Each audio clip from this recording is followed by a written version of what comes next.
अस्सलामु अलैकुम वरहमतुल्लाहि वबरकातुहू। मोहतरम भाइयों, बुज़ुर्गों, दोस्तों, दोपहर में बीबीसी का जो हिंदी चैनल है यूट्यूब पर, उस पर मैं एक ख़बर देख रहा था कि पंजाब के कुछ इलाक़ों के अंदर कुछ लोगों ने खालिस्तान ज़िंदाबाद के नारे लगाए और ख़ालिस्तानी जो तहरीक है उसकी तायद में, उसके सपोर्ट के अंदर लोगों ने वहाँ पे रैलियाँ भी निकाली कल 6 जून 2021 को। तो चूँकि आप लोग मेरे साथ में सालों तक जुड़े हुए हैं, मुख्तलिफ़ टॉपिक्स के ऊपर मैं आप लोगों को सबक दे चुका हूँ अल्हम्दुलिल्लाह, लेकिन ये एक टॉपिक ऐसा है कि आज तक इस पर हमारा एक भी सबक नहीं है। खालिस्तान मूवमेंट क्या है, operation blue star, Jarnail Singh Bhindranwale और 6 जून, ये सब चीज़ें एक दूसरे से मिली हुई है। तो आज मैंने जो है, चूँकि ये टॉपिक सालों से मेरे जहन में है, मैं सोच भी रहा था कि मुनासिब वक्त आएगा तो इंशाल्लाह इस पे हम ज़रूर रोशनी डालेंगे, लेकिन दोपहर में जब वो ख़बर मैंने देखा तो मेरे जहन में ये बात आई कि इस टॉपिक के ऊपर भी जो है एक मुकम्मल हमारा सबक होना चाहिए ताकि आप लोगों के अंदर ये अवेयरनेस आ सके। चूँकि ये मामूली बातें नहीं हैं। आज़ाद भारत के जो चंद ऐसे वाक़यात थे जिन वाक़यात ने पूरे मुल्क की तारीख़ पर अपना एक असर छोड़ा हुआ है, उन्हीं में से ये 6 जून 1984 की तारीख़ है। और इंशाअल्लाह आज हम आपको वो सारे डिटेल्स बताएंगे, लेकिन वो सारे डिटेल्स बताने से पहले अगर हमारे सिख भाई मेरा ये सबक और ये जो मेरी पूरी इन्फॉर्मेशन वाला वीडियो सुन रहे हैं तो मैं बड़े अदब से आप तमाम लोगों से माज़रत चाहूँगा। अगर आगे मेरी ज़ुबान से किसी का नाम लेने में कुछ आगे पीछे हो जाए या कुछ तस्वीरें वग़ैरह ऐसी है, अगर आपको उसकी वजह से कुछ तकलीफ़ पहुँचे तो मैं एडवांस में ही आपसे माज़रत चाहता हूँ कि मुझे मजबूरी में वो तस्वीरों का इस्तेमाल करना पड़ा और अल्फाज जो है आप मेरी मजबूरी को समझते हैं जिसकी वजह से मुझे बोलना पड़ रहा है। बहरहाल दूसरी चीज़, 3 घंटों तक मुसलसल स्टडी करने के बाद मैं ये सबक रिकॉर्ड कर रहा हूँ, जिसके अंदर मैं उन सारे पत्रकारों का, सीनियर रिपोर्टर्स का शुक्रिया अदा करना चाहूँगा, जिसमें पहले नंबर पर बीबीसी के सीनियर पत्रकार रिपोर्टर रेहान फजल है। उनकी कई रिपोर्टें मैंने इस टॉपिक के ऊपर सुना। उसके बाद में दूसरे नंबर पर तौलीन सिंह जो एक सीनियर रिपोर्टर है और कुलदीप नैयर साहब जिन्होंने बाज़ाब्ता इस टॉपिक के ऊपर एक किताब लिखी हुई है। इसी तरीक़े से सीनियर रिपोर्टर सतीश जैकब साहब और उनके साथी मार्क टेली, इन दोनों ने भी मिलकर इस टॉपिक के ऊपर एक किताब लिखी हुई है इंग्लिश में। इन सारे रिपोर्टर्स की मैंने रिपोर्ट्स को जमा किया हूँ और सारे इन लोगों के इंटरव्यूज़ वग़ैरह सुनकर, तो सबसे पहले मैं इन तमाम लोगों का शुक्रिया अदा करता हूं, चूँकि आगे की मेरी सारी इन्फॉर्मेशन जो भी रहेगी वो इन्हीं लोगों के रिपोर्ट्स के ऊपर आधार है। तो शुरुआत करते हैं। सबसे पहले पंजाब। पंजाब क्या है, पंजाब का मतलब क्या है? तो सबसे पहले हमको पंजाब को समझना ज़रूरी है कि पंज आब ये एक फ़ारसी जुमला है। पंज यानी 5, आब यानी पानी, यानी वो ज़मीन जो 5 दरियाओं की ज़मीन है। वो 5 दरिया कौन कौन से हैं जो पंजाब को पंजाब बनाती है? झेलम, व्यास, चिनाब, रावी, सतलुज। ये पांचों दरिया आगे चल के पाकिस्तान में मिल जाते हैं और पाकिस्तान में जाके यही सारे दरिया दरियाए सिंध कहलाते हैं। आज़ादी से पहले का जो पंजाब था उसमें पाकिस्तान का पंजाब और भारत का पंजाब दोनों को मिलाकर उनका कैपिटल लाहौर हुआ करता था। मुल्क आज़ाद हो गया। मुल्क की आज़ादी के बाद में काफ़ी खून खराबा हो गया। मुसलमान पाकिस्तानी पंजाब में चले गए, जो सिख थे वो भारत के पंजाब में बाकी रहे। अब भारत का वो जो उस ज़माने के अंदर, यानी देश की आज़ादी के बाद जो मुल्क की तकसीम थी वो इस तरीक़े से थी कि साउथ के इलाके को मद्रास कहा जाता था और वेस्ट के इलाके को कोलकाता स्टेट कहा जाता था और बॉम्बे स्टेट। इस तरीक़े से जो है ना पूरे मुल्क की तकसीम थी। 1956 के अंदर मुल्क में ये स्टेट वाला सिस्टम आया। महाराष्ट्र अलग हो गया, गुजरात अलग हुआ, उसके बाद में ये सारे स्टेट्स जो आज हमको नज़र आते हैं, तमिलनाडु, केरला वगैरह, यानी ज़ुबानों की बुनियाद पर। लेकिन पंजाब जो था उस वक्त भी हरियाणा, पंजाब और हिमाचल प्रदेश, इन तीनों को मिलाकर वो एक स्टेट हुआ करता था। और वहाँ के जो पंजाबी लोग थे उनका कहना ये था कि देखो, पंजाब के जो नेचुरल रिसोर्सेस है, जैसे पंजाब का पानी है, पंजाब के अंदर और भी बहुत सारी कुदरती चीज़ें हैं, उनका इस्तेमाल देश के दूसरे स्टेट्स में ज़्यादा हो रहा है और पंजाबी लोग उससे फ़ायदा नहीं उठा पा रहे हैं, इसलिए हमको पंजाब एक अलग स्टेट दे दिया जाए। अब ये चीज़ जो है उस वक्त में, चूँकि उस वक्त मुल्क के हालात ऐसे थे जिसकी वजह से तीनों स्टेटों को मिला के एक स्टेट बनाया हुआ था। लेकिन भारत पाकिस्तान की जो लड़ाई हुई 1966 में, उसके बाद फिर गवर्नमेंट ने इन तीनों स्टेटों को अलग कर दिया। हिमाचल प्रदेश अलग हो गया, हरियाणा अलग हुआ और पंजाब को भी जो है एक स्टेट का, एक सूबे का दर्जा मिल गया। पंजाब अब अपनी जगह पे जो है एक स्टेट बन गया, उसका अपना एक सूबा जो है वजूद में आया, जो सिर्फ पंजाबी ज़ुबान बोलने वालों का सूबा था, जहाँ पे अक्सरियत जो है सिख मज़हब के मानने वालों की थी। उस ज़माने में इंदिरा गांधी वो पूरे मुल्क की वज़ीर आज़म हुआ करती थी और पंजाब के अंदर भी कांग्रेस की हुकूमत थी। लेकिन 1975 में इंदिरा गांधी ने पूरे मुल्क में एमरजेंसी को नाफिज कर दिया। एमरजेंसी लागू होने के बाद जब 2 सालों के बाद में एमरजेंसी ख़त्म की गई और उसके फ़ौरन बाद जो इलेक्शन हुए, तो प्रकाश सिंह बादल, आज आपने देखे होंगे प्रकाश सिंह बादल, लंबी चौड़ी उनकी दाढ़ी है, एकदम सफ़ेद वाइट कलर की, लेकिन उस ज़माने में वो जवान हुआ करते थे, उनकी पूरी मुकम्मल दाढ़ी जो है काली हुआ करती थी। लेकिन उस ज़माने में भी वो अकाली दल के नेता थे। उन्होंने कांग्रेस को ज़बरदस्त टक्कर दी और टक्कर देने के बाद में पूरे पंजाब में अकाली दल की हुकूमत कायम हो गई। अब जब पंजाब में अकाली दल की हुकूमत कायम हो गई, उसके बाद पूरे मुल्क में भी कांग्रेस को हार हो चुकी थी। संजय गांधी, उन्होंने ज्ञानी ज़ैल सिंह से कहा, जो आगे चलकर हमारे मुल्क के राष्ट्रपति भी बने और फिर कांग्रेस गवर्नमेंट के अंदर गृह मंत्री भी बने, ज्ञानी ज़ैल सिंह।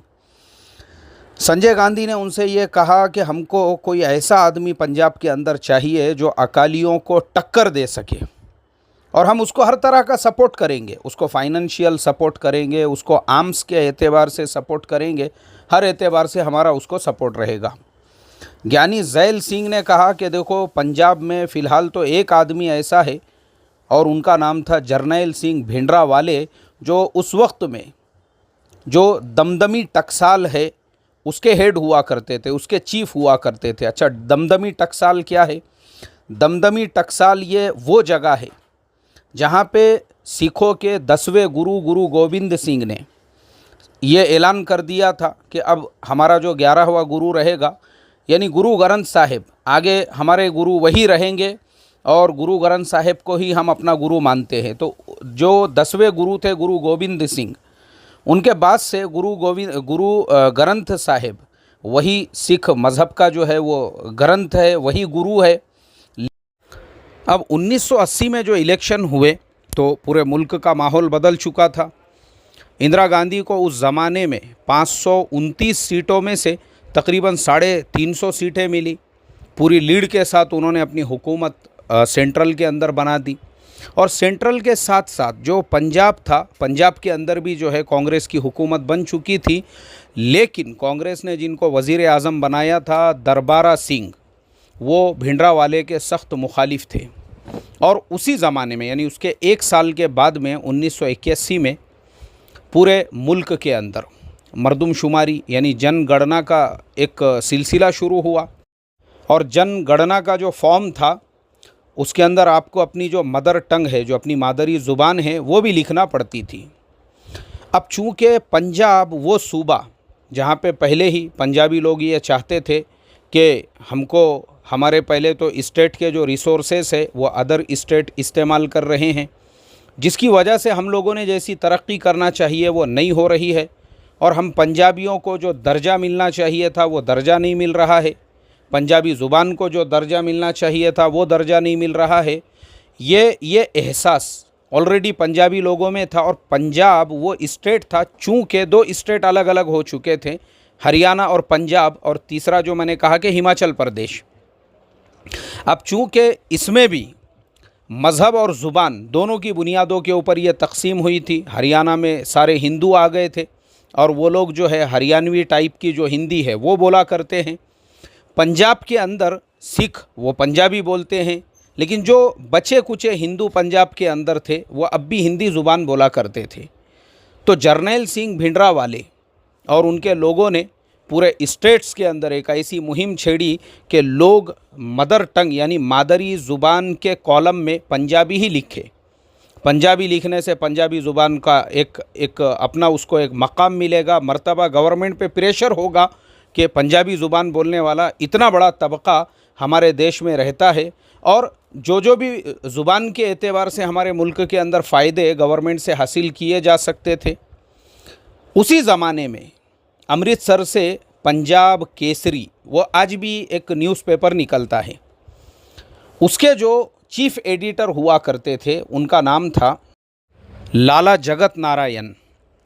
लाला जगत नारायण मुसलसल उस ज़माने में अपने न्यूज़पेपर के अंदर ऐसे आर्टिकल्स लिख रहे थे कि पंजाब में रहने वाले जो हिंदू है उनको पंजाबी लिखने की कोई ज़रूरत नहीं है, वो बिल्कुल ज़ुबान के कॉलम में हिंदी लिखे, जब हम हिंदी बोलते हैं तो हिंदी लिखा जाए। इस चीज़ से भिंडरावाले बहुत नाराज़ हुए। उन्होंने कहा कि भाई तुम जब रहते पंजाब में हो और तुम्हारे घर पंजाब में है, तो जब पंजाब में तुम रह रहे हो तो तुमने मदर टंग के कॉलम के अंदर पंजाबी ही लिखना चाहिए। लेकिन लाला जगत नारायण जो थे वो कहाँ थमने का नाम ले रहे थे, वो मुसलसल अपने आर्टिकल्स के अंदर लोगों को इस बात के ऊपर उभार रहे थे कि नहीं, पंजाबी की बजाय हम लोग यहाँ पे हिंदी ही लिखेंगे। 9 नवंबर 1981 को सुबह सुबह के वक्त लाला जगत नारायण वो अपने ऑफिस की तरफ जा रहे थे, तभी 2 बाइक सवारों ने उनको रोका और उनकी हत्या कर दी गई। उनकी जैसी ही हत्या हुई तो पूरे पंजाब के अंदर एक हंगामा मच गया और उसका इल्ज़ाम गया जर्नैल सिंह भिंडरावाले के ऊपर कि उन्होंने ही उसकी हत्या कराई है। यहाँ तक कि यह मामला संसद में तक उठा। और चूँकि मैं पहले बता चुका हूँ कि कांग्रेस के जो मुख्यमंत्री उस वक्त में पंजाब में जो बनाए गए थे दरबारा सिंह, वो जर्नैल सिंह भिंडरावाले को बिल्कुल पसंद नहीं करते थे, इसलिए उन्होंने फ़ौरन उनके गिरफ़्तारी का वारंट जारी किया। और उस वक्त में जर्नैल सिंह भिंडरावाले वो हरियाणा में थे। हरियाणा से वो जैसे ही पंजाब पहुंचते हैं उनको गिरफ़्तार कर दिया जाता है, और गिरफ़्तार करने के बाद उनकी गिरफ़्तारी अमल में आती है 15 नवंबर 1981 को। उनकी गिरफ़्तारी के बाद चूँकि उस वक्त में सत्ता का पासा पलट चुका था, इंदिरा गांधी दोबारा से वज़ीर आज़म बन गई थी और ज्ञानी ज़ैल सिंह वो गृह मंत्री होम मिनिस्टर बन चुके थे। उन्हीं के इशारों पर जर्नैल सिंह भिंडरावाले जो थे उनको बेल दे दी गई, और बाज़ाब्ता ज्ञानी ज़ैल सिंह ने पार्लियामेंट के अंदर इसका ऐलान किया कि जर्नैल सिंह भिंडरावाले पर किसी भी किस्म का कोई इल्ज़ाम आयद नहीं होता है और सिर्फ शक की बुनियाद पर हम उनको गिरफ़्तार नहीं कर सकते हैं, इसलिए उनको रिहा किया गया है। जर्नैल सिंह भिंडरावाले की गिरफ़्तारी और उनकी रिहाई, पंजाब के अंदर एक गुस्से का माहौल इसकी वजह से क्रिएट हुआ। लोगों की नफ्सियात ये बनी कि हमारा जो मजहबी रहनुमा है, क्योंकि जर्नैल सिंह जो थे वो अभी दमदमी टकसाल से निकल के स्वर्ण मंदिर पहुँच के वहाँ के जो प्रमुख जत्थेदार है वो बन चुके थे, और हमारा जो मजहबी रहनुमा है, हमारा जो धर्म गुरु है, उसके साथ में ये सलूक किया जा रहा है कि एक आदमी के मर्डर का इल्ज़ाम आप उसके ऊपर लगा के उसको जेल में बंद करते हो। इसकी वजह से सिर्फ पंजाब में नहीं बल्कि पंजाब के अलावा कनाडा, यूएस, जर्मनी, ब्रिटेन, पूरी दुनिया में जहाँ जहाँ पे भी पंजाबी लोग आबाद थे यानी सिख समाज के जो लोग थे, उनके अंदर गम और गुस्से की लहर दौड़ गई और उन्होंने अपनी जगह पे बैठे हुए अलग खालिस्तान की मांग को और ज़्यादा बढ़ावा दिया। यानी दुनिया के दीगर मुल्कों में भी ये आवाज़ लगी कि हमको अपना एक अलग मुल्क मिलना चाहिए, एक हमारा अपना अलग मुल्क हो। ये आवाज़ लगने की वजह से बाकी जो हमारा भारत देश है उसके अंदर एक ऐसा माहौल क्रिएट हुआ जैसे दिल्ली में उस ज़माने के अंदर एशियन गेम्स होने वाले थे, और एशियन गेम्स के एतबार से ये हुक्म दिया गया कि पंजाब के सारे बॉर्डर्स को सील कर दिया जाए, इसलिए कि गवर्नमेंट को ऐसा लगता था कि पंजाबी लोग जो है एशियन गेम्स के ज़माने में दिल्ली में आके एहतजाज करेंगे, धरने देंगे, आंदोलन करेंगे। इसी चीज़ का फ़ायदा उठाकर गवर्नमेंट ने पंजाब के जो सारे बॉर्डर्स थे उनको जब सील किया गया, और पंजाब और हरियाणा का भी जो बॉर्डर था, इतनी सख्त वहाँ पे सिक्योरिटी लगाई गई कि पंजाब के वो सीनियर आर्मी ऑफिसर्स जिन्होंने बांग्लादेश के साथ यानी 1971 में वो ऑफिसर 1971 के अंदर जब बांग्लादेश को जिन्होंने अलग बनाया तो हज़ारों पाकिस्तानी जो फ़ौजी थे वो गिरफ्त में थे और इन्हीं के एग्रीमेंट के ऊपर उनको छोड़ा गया था। मतलब इतने बड़े बड़े ऑफिसर्स जो थे उनको भी आम लोगों की तरह से उनकी गाड़ियों को रोका जा रहा था, उनको जलील किया जा रहा था, उनको नीचा दिखाया जा रहा था। और सिर्फ उनको ही नहीं बल्कि वो बड़े बड़े ऑफिसर्स जिन्होंने पाकिस्तान के साथ में भी जो जंगें लड़ चुके थे, ऐसे जो पंजाब के इज़्ज़तदार लोग हैं उनके साथ में आम लोगों की तरह से सुलूक हो रहा था, जिसकी वजह से जो जर्नैल सिंह भिंडरावाले थे वो, उनके जितने भी साथी थे वो, और पूरे पंजाब में और दुनिया भर में जब ये ख़बरें पहुंच रही थी तो उससे एक ऐसा माहौल बन रहा था कि भाई हमारे साथ में डिस्क्रिमिनेशन हो रहा है, हमारे साथ भेदभाव हो रहा है, हमारे साथ दूसरे दर्जे का सुलूक हो रहा है, जिसकी वजह से पूरे पंजाब में गम और गुस्से की एक लहर दौड़ने लग गई। जब दिल्ली के बॉर्डर को सील कर दिया गया और सिखों को शक की नज़र से देखा जाने लगा, और आम लोगों को नहीं बल्कि जो बड़े बड़े ऑफिसर्स थे, एयर मार्शल्स थे, जो आर्मी ऑफिसर्स थे लेकिन वो सिख थे, इस वजह से उनकी गाड़ियों को रोका जाने लगा, उनकी चेकिंग की जाने लगी, उनके साथ आम लोगों के जैसा सुलूक किया जाने लगा। उसमें आपको याद रहना चाहिए कि 1965 की जंग में जिन्होंने पाकिस्तान को हराया था, अर्जन सिंह जो एयर मार्शल के कमांडर थे, उनकी कार को रोका गया, उनके कार के एक एक चीज़ की तलाशी ली गई, उनको भी जो है चेक किया गया। उनको बड़ी ज़िल्लत महसूस हुई कि देश के वास्ते मैंने इतनी कुर्बानियाँ दिया हूँ और मुझे ये सिला मिल रहा है कि एक आम आदमी की तरह से मेरी चेकिंग हो रही है। बांग्लादेश वॉर यानी 1971 की जो वॉर थी उसमें जिन्होंने 90,000 पाकिस्तानी आर्मी के जवानों को कैद कर दिया था, वो दिल्ली में दाखिल होने लगे, उनकी भी कार को रोका गया। उनके साथ में भी वही सुलूक जो आम लोगों की तरह से होता है। जब जर्नैल सिंह भिंडरावाले को ये सारी बातें पता चली कि सिखों के साथ में इस तरीक़े का सुलूक किया जा रहा है, डिस्क्रिमिनेशन किया जा रहा है, वो बहुत नाराज़ हुए। उन्होंने अपने लोगों से कहा कि हमारी तो कोई इज़्ज़त ही नहीं रही, हमको तो खुलेआम आम लोगों को तो दो छोड़ के, यानी जब बड़े बड़े ऑफिसर्स के साथ में इतना ज़िल्लत का सुलूक हो रहा है तो आम लोगों का तो कोई सवाल ही नहीं पैदा होता। इसी गम और गुस्से के ज़माने में जो पंजाब के DIG उस ज़माने के थे, उनका नाम था अवतार सिंह अटवाल। अवतार सिंह अटवाल स्वर्ण मंदिर पहुँचे मत्था टेकने के लिए, और जब वापस आने लगे तो गोलियों की बौछार से उसके सीढ़ियों पे वो गिर गए। अवतार सिंह अटवाल मर चुके थे, उनकी नाश कई घंटों तक स्वर्ण मंदिर के सीढ़ियों पे पड़ी हुई थी। लेकिन क्या मजाल किसी पुलिस के छोटे से छोटे ऑफिसर के अंदर कि वो अपने सीनियर अधिकारी या सीनियर ऑफिसर की नाश को वहाँ से उठाता और उसको वहाँ से लेकर जाता। किसी में भी हिम्मत नहीं थी। आप सोचो कि जर्नैल सिंह भिंडरावाले का जो दबदबा था वो इस हद तक पहुँचा हुआ था कि उस वक्त के जो पंजाब के मुख्यमंत्री थे दरबारा सिंह, उनको भिंडरावाले को फ़ोन करना पड़ा और फ़ोन करके उनको ये कहना पड़ा कि देखो अवतार सिंह अटवाल की जो नाश वहाँ पे पड़ी हुई है, पुलिस के ऑफिसर्स को आप वो ले जाने दे। तो जर्नैल सिंह ने उनसे ये कहा कि हमने कहाँ मना किया है, हमने थोड़ी रोका है। बोले नहीं, तुम्हारे आदमी वहाँ पे खड़े हुए हैं। यानी इतना उनका दबदबा था। सतीश जैकब, उन्होंने बाद में दरबारा सिंह का जब इंटरव्यू लिया, उन्होंने ये सवाल किया कि आप तो मुख्यमंत्री थे, उसके बावजूद भी क्या लॉ एंड ऑर्डर उस वक्त आपके हाथ में नहीं था? उन्होंने कहा कि नहीं, उस वक्त के जो होम मिनिस्टर थे वो ज्ञानी ज़ैल सिंह थे और उनके हुक्म के बग़ैर पत्ता भी नहीं हिलता था, क्योंकि जर्नैल सिंह भिंडरावाले जो थे वो ज्ञानी ज़ैल सिंह के बहुत ज़्यादा करीबी थे। और इसीलिए जर्नैल सिंह भिंडरावाले के ख़िलाफ़ गवर्नमेंट ये सारी बातें पता होने के बावजूद भी कोई एक्शन नहीं ले पा रही थी। तभी इंदिरा गांधी ने एक गेम खेला और उन्होंने ज्ञानी ज़ैल सिंह को राष्ट्रपति बना दिया, यानी देश का प्रेसिडेंट बना दिया। ज्ञानी ज़ैल सिंह को सदर बनाने के पीछे एक और मकसद था कि एक सिख को अगर भारत का राष्ट्रपति और प्रेसिडेंट बना दिया जाएगा तो पंजाब के अंदर जो हालात है वो हालात थोड़े से संभल जाएंगे।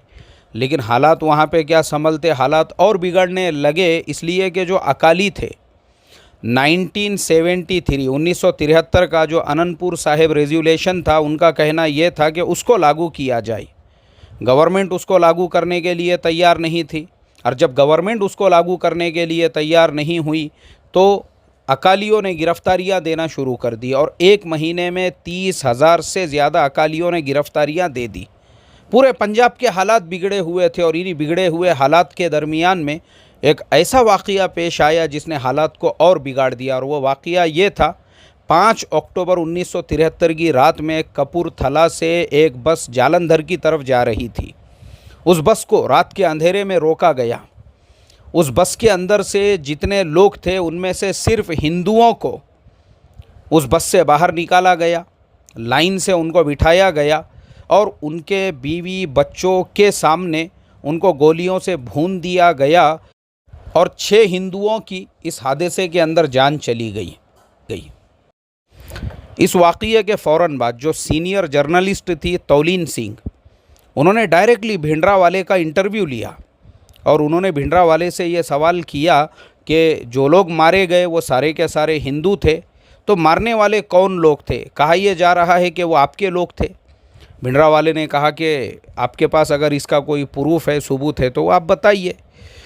तौलीन सिंह ने कहा ठीक है, तो जो मरने वाले हैं आप फिर खुलेआम उनकी निंदा कीजिए और मरने वालों के साथ में आप अपनी हमदर्दी का इजहार कीजिए। भिंडरावाले ने कहा कि मैं निंदा करने वाला और हमदर्दी करने वाला कौन होता हूँ। इसके बाद में, यानी ये जो वाक़या बस का हुआ, इसके 2-4 दिन के बाद ही सेंट्रल गवर्नमेंट ने पंजाब की गवर्नमेंट को डिसॉल्व कर दिया और पूरे पंजाब के अंदर राष्ट्रपति शासन को लागू कर दिया गया। राष्ट्रपति शासन लागू होने के बाद हालात और ख़राब हो गए और उसके बाद में और बसों पे हमले होने लगे। हिंदुओं की पहचान कर कर के उनको गोलियों से मारा जाने लगा। उसके कुछ दिनों के बाद चंडीगढ़ जाने वाली बस को भी इसी तरह से रोका गया। यानी पूरे पंजाब के अंदर लूट पाट और इस तरह की कत्ल वगैरह की वारदातें वो आम हो गई। और ये सारी वारदातें होने के बावजूद भी इंदिरा गांधी गवर्नमेंट जो थी वो किसी किस्म का सख्त एक्शन लेने से अभी भी कतरा रही थी। और दूसरी तरफ दूध के बर्तनों में और अनाज की बोरियों के ज़रिए से स्वर्ण मंदिर में उस ज़माने के जो लेटेस्ट हथियार थे वो पहुंचाए जा रहे थे।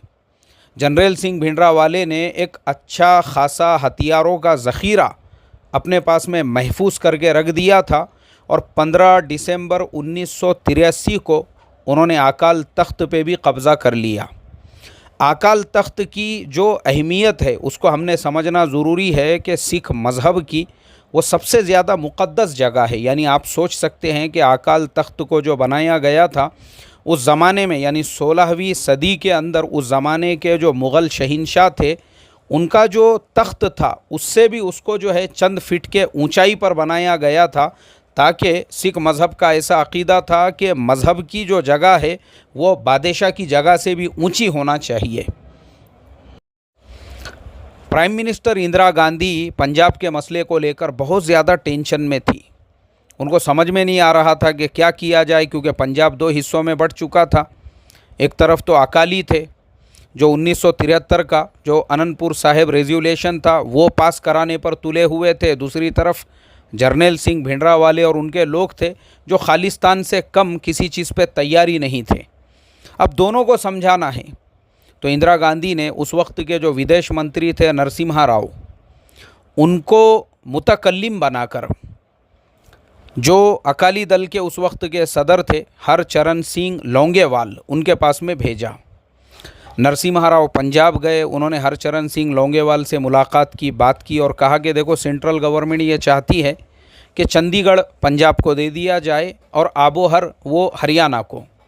इस तरीके से आपका झगड़ा ख़त्म हो जाएगा। हरचरण सिंह लौंगेवाल ने कहा कि अच्छी बात है, हम तो इसके लिए तैयार हैं, लेकिन अब मसला है जर्नैल सिंह भिंडरावाले का, उनको भी समझाना पड़ेगा। इसके लिए उस वक्त में शिरोमणि गुरुद्वारा प्रबंधक कमेटी के जो सदर थे गुरु चरण सिंह तोहड़ा, उनको, और आज के जो अकाली दल के सदर है प्रकाश सिंह बादल, जो उस ज़माने में जवान हुआ करते थे, इन दोनों को ये जिम्मेदारी दी गई कि तुम लोग जाकर जर्नैल सिंह भिंडरावाले से बात करो। अब गुरु चरण सिंह तोहड़ा और प्रकाश सिंह बादल ये लोग पहुँचे। इन्होंने जर्नैल सिंह भिंडरावाले से मुलाकात की और उनके सामने ये मसला रखा कि देखो, सेंट्रल गवर्नमेंट इस बात के लिए तैयार है कि चंडीगढ़ शहर वो पंजाब को दे दिया जाए, आबोहर वो हरियाणा को। इस तरीके से मसला हमारा आपस में जो झगड़े का चल रहा है वो ख़त्म हो जाएगा। जर्नैल सिंह भिंडरावाले ने इस चीज़ को सिरे से रिजेक्ट कर दिया। उन्होंने कहा कि हम इस बात के ऊपर तैयार ही नहीं हैं, बल्कि हम तो ये चाहते हैं कि पूरे पंजाब में जितने भी हिंदू हैं उनको बाहर निकाला जाए, वो चाहे कहीं पे भी जाके रहे, लेकिन पंजाब ये सिर्फ़ और सिर्फ सिखों की धरती रहेगी। इसलिए पूरे भारत में जहाँ जहाँ पे भी सिख बसे हुए हैं, हम वो पूरे भारत के सिखों को पंजाब में लाकर बसाना चाहते हैं, और पंजाब में जितने भी हिंदू हैं उनको हम दोबारा से जो है भारत में भेजना चाहते हैं, ताकि वो भारत में जाके रहे और भारत के अलग इलाक़ों के अंदर जो सिख है वो पंजाब में रहे, क्योंकि पंजाब ये सिर्फ सिखों की सरज़मीन है। जैसा इन लोगों ने सोचा था कि जर्नैल सिंह भिंडरावाले मान लेंगे, वो मानने को तैयार नहीं थे। अब पंजाब में हालात और ज़्यादा ख़राब होने लगे। उसी दरमियान में 19 फरवरी 1984 को पानीपत और हरियाणा के कुछ शहरों में सिखों के ऊपर अटैक हुआ। 9 सिखों को कत्ल कर दिया गया, 3 गुरुद्वारों को तोड़ दिया गया, जिसकी वजह से पंजाब के अंदर हालात और भी ज़्यादा टेंस में आ गए। और अकाली दल प्रमुख हरचरण सिंह लौंगेवाल, उन्होंने ऐलान कर दिया कि पंजाब का गेहूं हम हरियाणा या देश के किसी भी हिस्से में जाने नहीं देंगे, पंजाब का गेहूं पंजाब में ही रहेगा। इसलिए कि उस ज़माने में और आज भी पूरे देश में सबसे ज़्यादा जो गेहूं सप्लाई होता है वो पंजाब से ही होता है। बीबीसी के सीनियर जर्नलिस्ट सतीश जैकब, उन्होंने अपने साथी मार्क टुली के साथ मिलकर इस टॉपिक के ऊपर एक किताब लिखी है, अमृतसर मिसेस गांधीज़ लास्ट बैटल। उस किताब के अंदर और उसके अलावा उनका इंटरव्यू भी मौजूद है, जिसके अंदर उन्होंने ये कहा कि मैं भिंडरावाले का इंटरव्यू लेने के लिए गया और मेरे साथ में मार्क टुली भी थे। तो मार्क टुली से भिंडरावाले ने यह पूछा कि आप किस रिलीजन को फॉलो करते हैं। उन्होंने कहा कि मैं क्रिश्चियन हूँ। तो भिंडरावाले ने उनसे ये कहा कि जीसस क्राइस्ट की तो दाढ़ी थी, आपकी दाढ़ी नहीं है। बोले हाँ, ये मेरी चॉइस है। आपकी ऐसी कैसी चॉइस है? बोले आपका चेहरा तो लड़कियों की तरह से नज़र आता है। जब आप क्रिश्चियन हैं, जीसस क्राइस्ट को फॉलो करते हैं, तो उनके जैसी दाढ़ी भी रखी है। बहरहाल सतीश जैकब ने लिखा, उसके बाद मैं और भिंडरावाले हम दोनों के बीच में 3 घंटे तक बातचीत हुई और वो मुझे टेरिस के ऊपर लेकर गए, छत के ऊपर। और छत पे हम दोनों, हमारे अलावा कोई भी नहीं है और दूर दूर तक खेत नज़र आ रहे हैं। तो मैंने भिंडरावाले से ये पूछा कि क्या आपने समझौते से इनकार कर दिया, और इतना बड़ा देश है, क्या आप इतने बड़े देश की फ़ौज से टकराएंगे, इतने बड़े देश से टकराएंगे? तो भिंडरावाले ने सतीश जैकब से ये कहा, देखो हमारा प्लान ऐसा है कि जितना हम लड़ सकते हैं हम फ़ौज से लड़ते रहेंगे, और उसके बाद ये जो खेत तुमको दिख रहे हैं, यहाँ से सिर्फ 7 किलोमीटर के दूरी पर खालड़ा है, जो पाकिस्तान का बॉर्डर है। खालड़ा पहुँचेंगे, पाकिस्तान में हम लोग इंटर कर लेंगे, और वहाँ एंट्री करने के बाद फिर वहाँ से हम गोरेला लड़ाई लड़ेंगे। तो सतीश जैकब ने उनसे कहा, आप क्या बात कर रहे हैं, आप पाकिस्तान जाएंगे? बोले हाँ, हम पाकिस्तान जाएंगे और वहाँ से जाके गोरेला लड़ाई लड़ेंगे। 1 जून 1984 को पूरे पंजाब को फ़ौज के हवाले कर दिया गया, और ये पूरा जो ऑपरेशन था उसको नाम दिया गया ऑपरेशन ब्लू स्टार, और इसकी कमांड जो है उस वक्त के लेफ्टिनेंट जनरल कुलदीप सिंह बरार के हाथों में दी गई।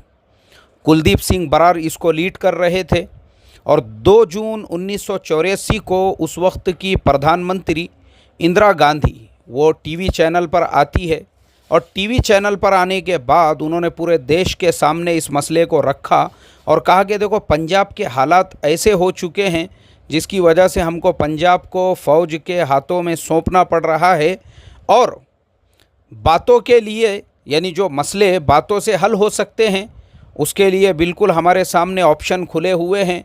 जो लोग इस मसले को अभी भी अगर बातों से हल करना चाहते हैं तो उनका मोस्ट वेलकम है, वो बातों से इस मसले को हल कर सकते हैं।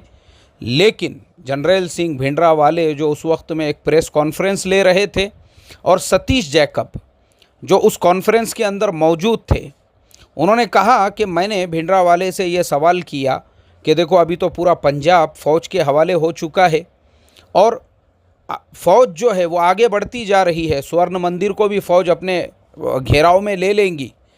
तो भिंडरावाले ने सतीश जैकब और जो बाकी के वहाँ पे प्रेस रिपोर्टर्स थे उनके सामने कहा कि देखो आखिरी सांस तक हम लड़ते रहेंगे, आखिरी सांस तक, लेकिन हम हुकूमत के सामने घुटने टेकने वाले नहीं हैं।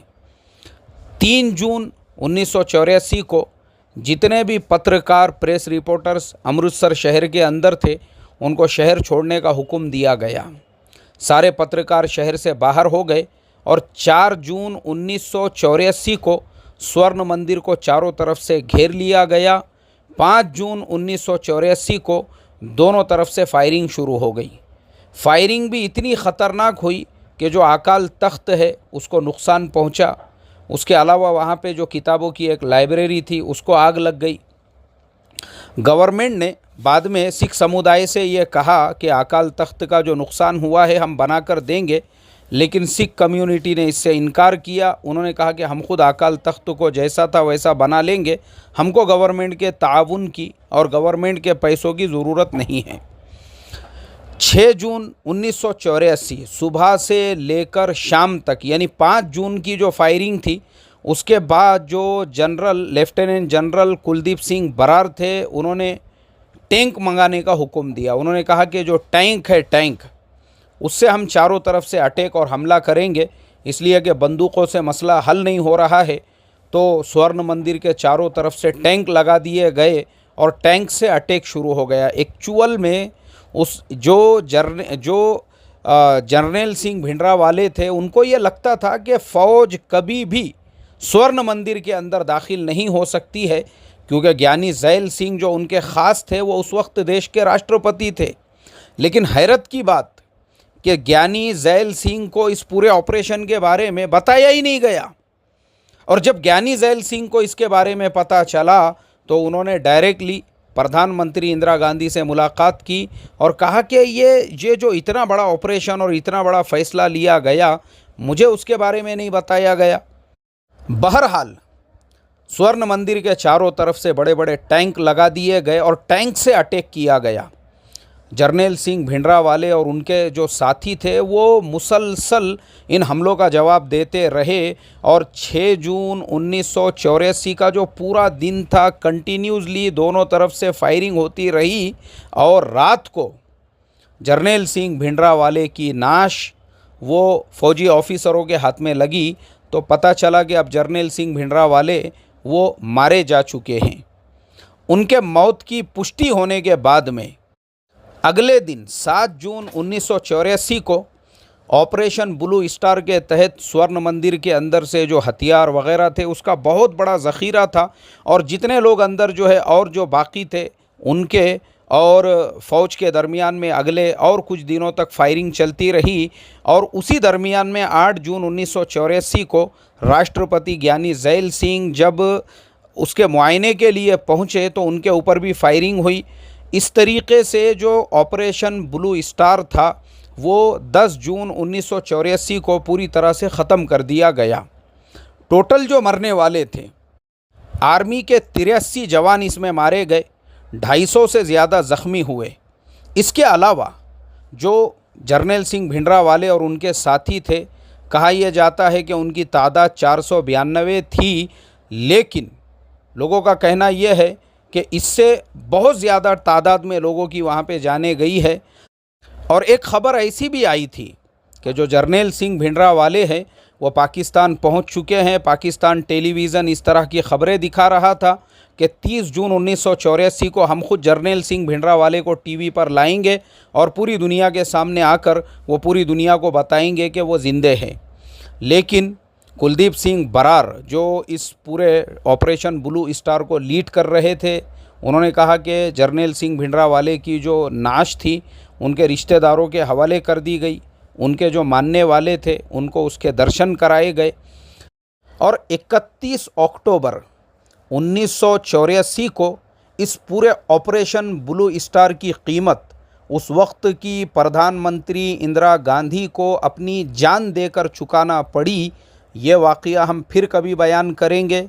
आप तमाम लोगों से रिक्वेस्ट और दरख्वास्त है, हमारे देश का ये एक तारीख़ी वाक़या है, इसलिए ऐसे वाक़यात हम ख़ुद भी सुने, अपनी औलादों को सुनाएं, अपने दोस्त अहबाब को सेंड करें, फॉरवर्ड करें, शेयर करें और उनको बताएं कि ऐसा भी हमारे देश में वाक़या पेश आ चुका है। और जो हमारे सिख समुदाय के भाई अगर वो ये इन्फॉर्मेशन सुन रहे होंगे तो भाई मैं आप तमाम लोगों से माज़रत चाहता हूँ अगर मेरी ज़ुबान से कुछ बोलने में किसी के बारे में हो सकता है, क्योंकि आप लोगों के नज़दीक जो रिस्पेक्टेबल पर्सन हो, रिस्पेक्टेबल हस्ती हो और मेरी ज़ुबान से उनका नाम सही ढंग से मैं न ले पाया हूँ, तो उसके लिए मैं आपसे माफ़ी चाहता हूँ। और इसी तरह से जिन रिसोर्सेज से हमने ये सारी इन्फॉर्मेशन इकट्ठा की है, हम उनका शुक्रिया अदा करना चाहते हैं। जैसे BBC हिंदी है, उसके सीनियर जर्नलिस्ट रेहान फजल साहब है, और senior journalist Tavleen Singh, senior journalist Kuldip Nayar साहब है, सतीश जैकब साहब है, मार्क टुली साहब है, और उनकी जो किताबें हैं, आखिर में हम आप तमाम का शुक्रिया अदा करते हैं।